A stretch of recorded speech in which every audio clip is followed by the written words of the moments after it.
Hey guys, welcome back to the garage. Today we're going to be going over some more updates for the '94 Honda Civic Hatchback.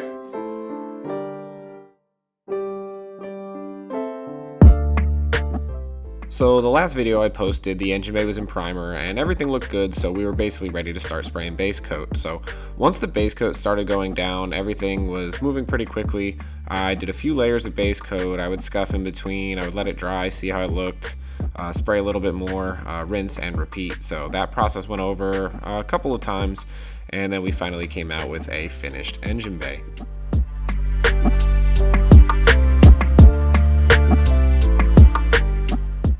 So here you can see that the engine bay is pretty much completely painted, and that can only mean one thing, that we're ready to start reassembling and starting to add new parts and even some of the old parts back into this engine bay. So I figured I would start with some of the hydraulics, reinstalling the clutch master cylinder as well as a new brake booster and new master cylinder. I also went out and got some stainless lines, so I'll be replacing all my brake lines with stainless steel.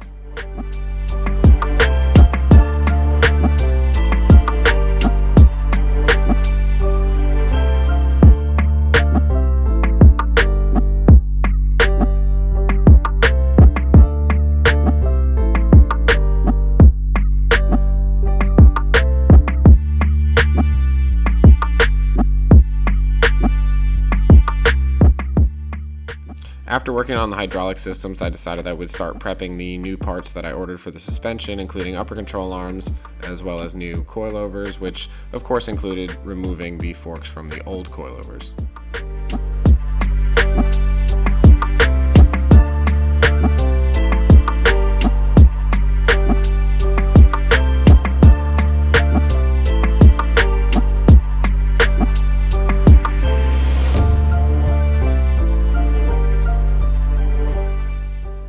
So I did take this opportunity to go ahead and try out a little bit of a science experiment where I would use basically soda to see if I could get the surface rust off of these old suspension forks.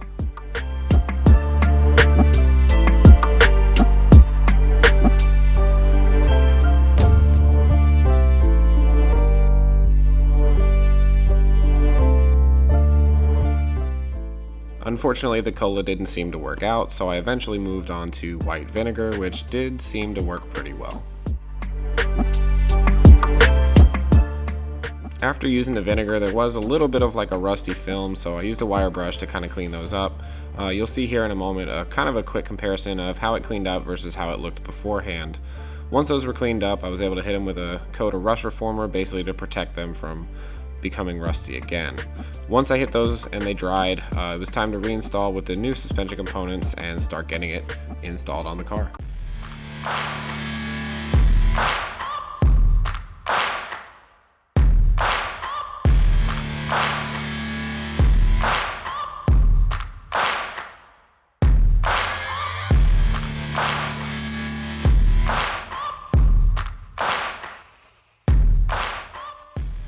Next, it was time to go ahead and reinstall the subframe so that I can start hanging things like the steering and the rest of the suspension.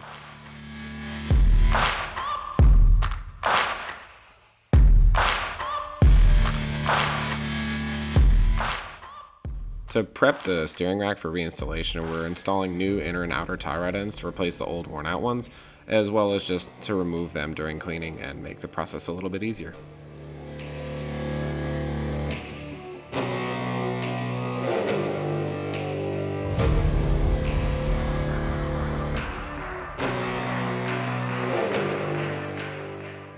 Now in hindsight, it probably would have made more sense to reinstall the steering rack onto the subframe before I put it back in the car, but since it was already there, I just did it this way, and it ultimately wasn't too difficult. I probably would have installed these stainless steel lines that run to the back of the car for fuel and brake lines later, but ultimately there was no issue and it went in without a hitch.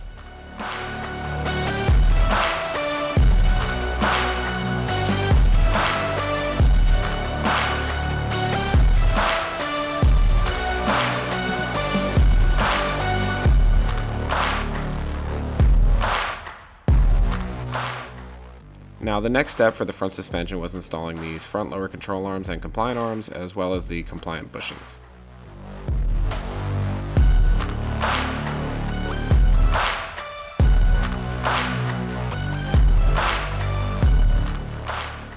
So once the control arms were in, I could basically bolt them to the bottom of the strut forks and start installing the spindle arms and hub assemblies, which basically completes our front suspension.